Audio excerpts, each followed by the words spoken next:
Hermanos, amigos que nos acompañan, seamos todos bienvenidos a una meditación más acerca de lo que dice la palabra de nuestro Dios. Muchas gracias por acompañarnos. Dios nos bendiga a todos. Vamos a orar. Padre, en el nombre de Cristo te damos muchas gracias, Señor, y alabamos tu nombre y lo bendecimos, Señor, porque en ti tenemos la vida que tú nos has prometido. Señor, muchas son nuestras necesidades y nuestros problemas, pero todos los llevamos a ti, Señor, pidiéndote en el nombre de Cristo que nos consueles y nos alientes, Señor, siempre. Permite, Señor, que esta meditación y esta lectura de tu palabra sea únicamente para honrar tu nombre y para bendición de todos aquellos que le escuchamos. Perdona nuestras faltas, Padre. Líbranos de mal a todos, Señor, y te pido todo esto en el nombre de Cristo Jesús. Amén. Hermanos, existe una disposición, una orden por parte de nuestro Salvador, por parte de nuestro Padre Dios, acerca de lo que debemos hacer nosotros en nuestra nueva vida en Cristo. Y esto, bueno, se basa precisamente en esa nueva vida, en que ya no somos iguales que antes de conocer al Señor Jesucristo, que ya no somos iguales de antes cuando nosotros vivíamos en el pecado y vivíamos del pecado. El Señor nos salvó con su sacrificio en la cruz.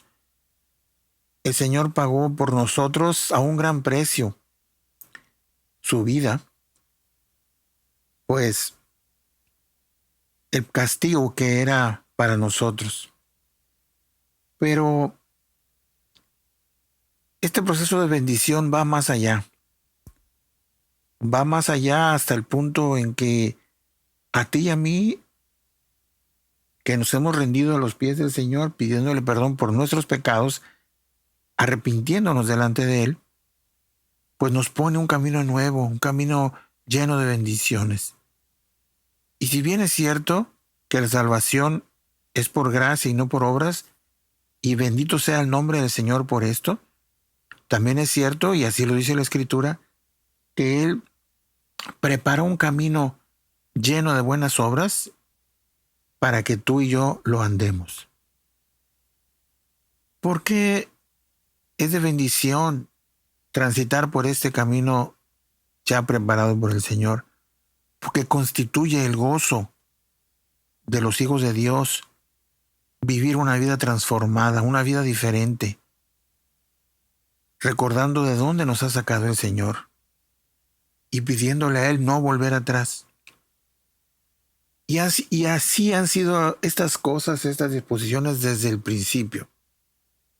Así es que meditemos un poco, brevemente, hermanos, acerca de estas circunstancias de vida el cual el Señor nos ha puesto.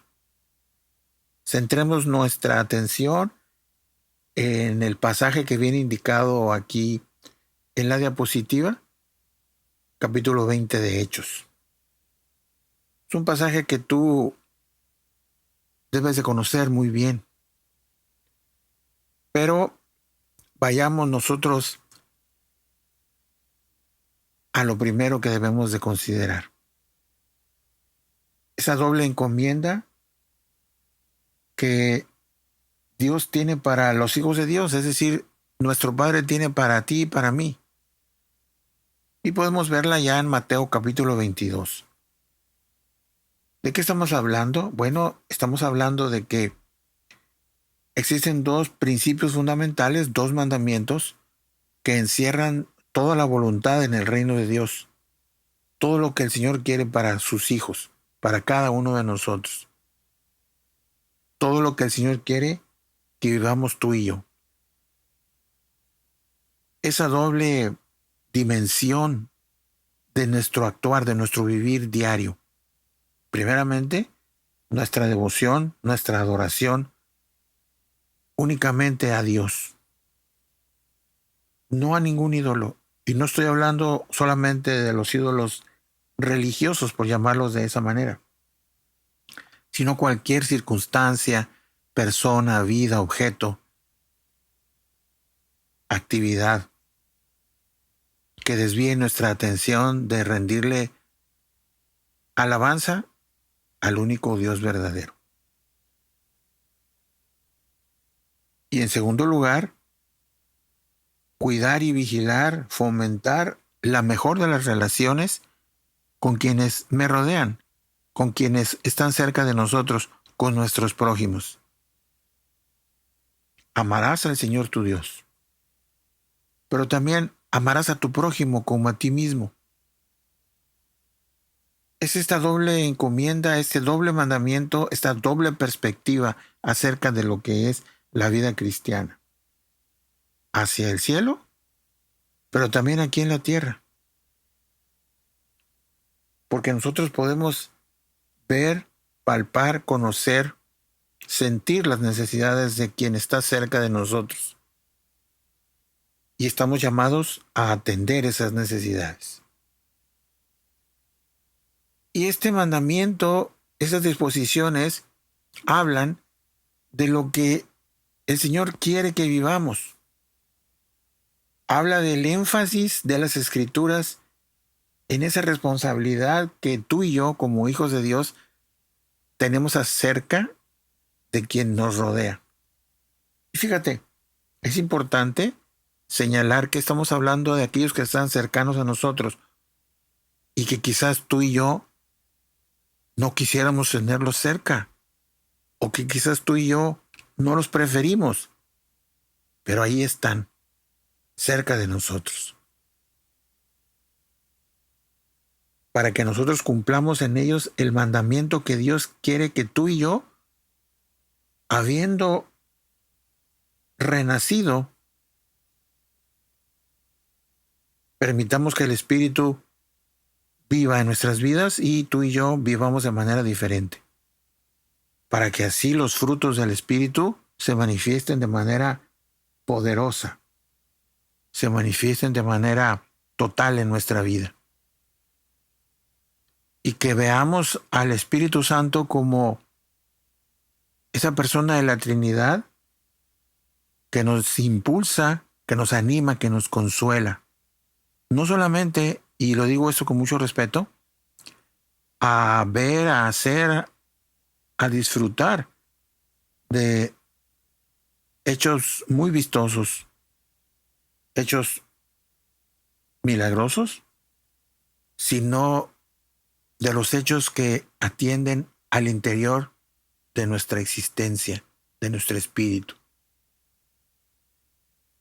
Ya Santiago en su primer capítulo nos habla de la verdadera religión y nos ubica en el sentido de cuál es la verdadera religión. Es decir, si tú y yo nos consideramos religiosos, devotos, asiduos a un culto, a una iglesia, bueno, pues tenemos la oportunidad de mostrar esa verdadera religión en la manera en que nosotros nos relacionamos con las personas. Y sobre todo con aquellas que tienen necesidad. Y bueno, alguna vez algún hermano dijo, ¿y quién de nosotros y quién de los que te rodean no tiene necesidad? Bueno, pues estamos nosotros los hijos de Dios llamados para atender esas necesidades. Esa es la verdadera religión, la que Santiago señala en su capítulo.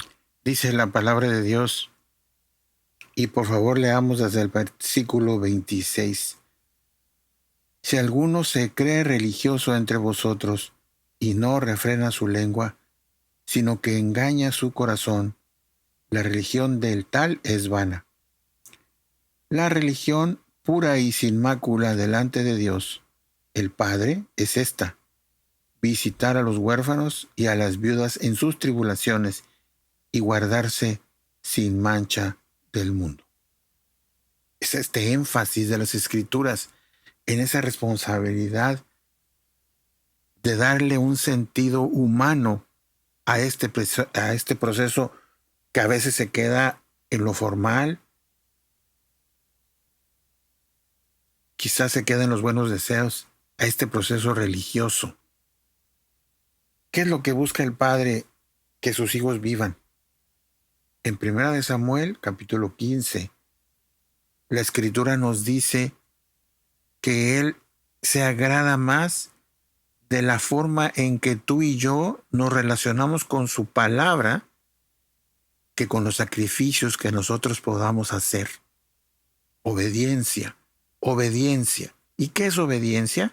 Bueno, pues la obediencia es creer que es verdad la Escritura. La obediencia es vivir la Escritura como algo verdadero. Isaías 58, todo el capítulo nos habla de una manera muy fuerte acerca de la conducta y comportamiento de nosotros los seres humanos. Y nos exhorta a vivir este proceso religioso, este proceso quizás litúrgico, de manera diferente, haciendo el bien a las personas. ¿En qué consiste el verdadero ayuno? ¿En qué consiste aquellos procesos religiosos que el Padre quiere que tú y yo vivamos, más allá de los formalismos? El Señor nos ha puesto al frente, al principio de un camino nuevo que nosotros debemos de disfrutar y debemos de vivir. De esa manera es como el Padre quiere que nosotros vivamos. Y fíjate cómo el Señor Jesucristo nos ubica en esta misma perspectiva, es decir, nos recuerda este deseo antiguo, este mandamiento antiguo por parte de nuestro Padre Dios. El capítulo 25 de Mateo, tú has de recordar este pasaje, nos dice que hacer el bien a las personas que están cerca de nosotros y que tienen graves y grandes necesidades es hacerle bien al Rey, es hacerle bien al Padre. De esa forma que si tú y yo tenemos la duda acerca de que, oye, ¿en qué consiste vivir la vida que Cristo quiere? ¿Cuál es el sacrificio? ¿Cuál es el ritual? ¿Cuál es la manera en que Dios Padre quiere que yo viva y disfrute la nueva vida que Él me ha dado? Pues está primeramente en adorar únicamente al Dios único y verdadero. Y está en segundo lugar, según lo pudimos leer, en esta manera de relacionarnos para bien de las personas que nos rodean. Por cuanto a uno de estas personas lo has hecho, lo estás haciendo al Padre. Así que tú y yo tenemos esta capacidad de elegir. ¿Qué quiero hacerle al Padre? Pues eso mismo debo de hacerlo entre mis hermanos. Pablo, siguiendo el ejemplo de Jesús, atiende las necesidades apremiantes e inmediatas de las personas. Y que es que nosotros conocemos al apóstol Pablo por su gran labor evangelizadora, por su celo doctrinal, por esa manera incansable y denodada de llevar el evangelio a todas las personas que estaban cerca de él y un poquito más allá, cumpliendo el mandamiento que Jesús nos dio a nosotros en cuanto a en dónde debemos ser testigos. De esta manera nosotros, si leemos este pasaje, que es el pasaje, digamos, central, por decirlo de alguna manera, de nuestro estudio en esta ocasión, leeremos lo siguiente. Pablo estaba en Troas y dice la Escritura: el primer día de la semana, reunidos los discípulos para partir el pan, Pablo les enseñaba habiendo de salir al día siguiente, y alargó el discurso hasta la medianoche. Y había muchas lámparas en el aposento alto donde estaban reunidos, y un joven llamado Eutico, que estaba sentado en la ventana rendido de un sueño profundo, por cuanto Pablo disertaba largamente, vencido del sueño, cayó del tercer piso abajo y fue levantado muerto. Entonces descendió Pablo y se echó sobre él y abrazándole dijo: No os alarméis, pues está vivo. Después de haber subido y partido el pan y comido, habló largamente hasta el alba y así salió. Y llevaron al joven vivo y fueron grandemente consolados. Pablo estaba haciendo su trabajo. Pablo estaba llevando el evangelio, cumpliendo con esa gran comisión. Pablo estaba decidido y convencido a transmitir el mensaje verdadero a cada uno de sus semejantes. Y así lo hacía en aquel lugar. Después de haber pasado grandes problemas, él continúa con su labor, viajando, acompañado de varones esforzados también en esta labor de llevar el evangelio a todas las personas. Así que sus labores eran muy importantes. Sus labores deberían no ser distraídas con cualquier circunstancia. Y fíjense cómo este pasaje frecuentemente, bueno, al menos en lo personal, ha sido utilizado para que nosotros pongamos atención. No te duermas en el culto. Pon atención a la palabra. O quizás en otro sentido por ahí acerca de la calidad y el carácter del mensaje transmitido por el predicador.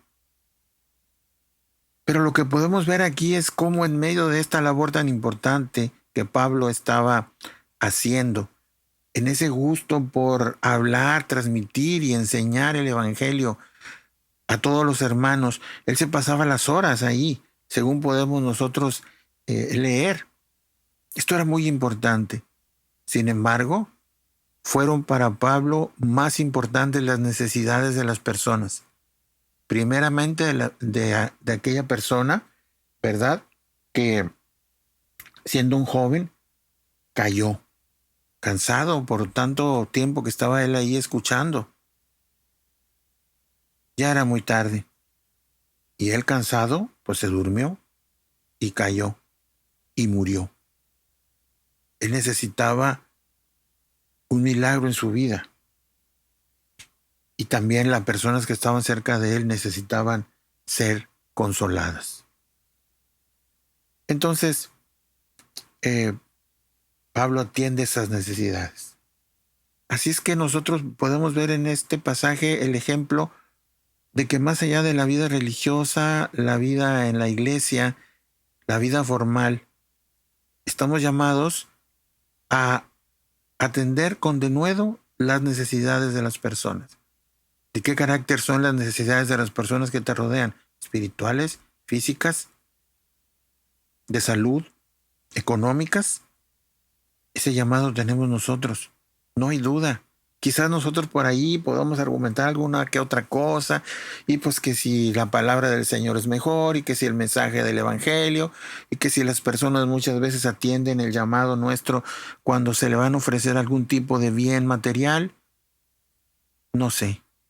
Pero lo que yo sí sé es que leo aquí que los discípulos del Señor ponen en práctica ese mandamiento antiguo que hemos escuchado desde el principio en el mensaje de la palabra del Señor.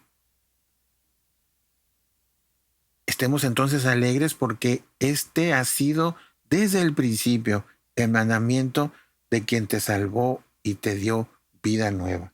Este ha sido el sello distintivo de los hijos de Dios, de los discípulos de Jesús. Así el mundo conoce en que tú y yo somos discípulos de Jesucristo, en la manera en que nos relacionamos unos con otros, más allá de nuestros conocimientos, más allá de nuestros cargos, más allá de nuestros trabajos.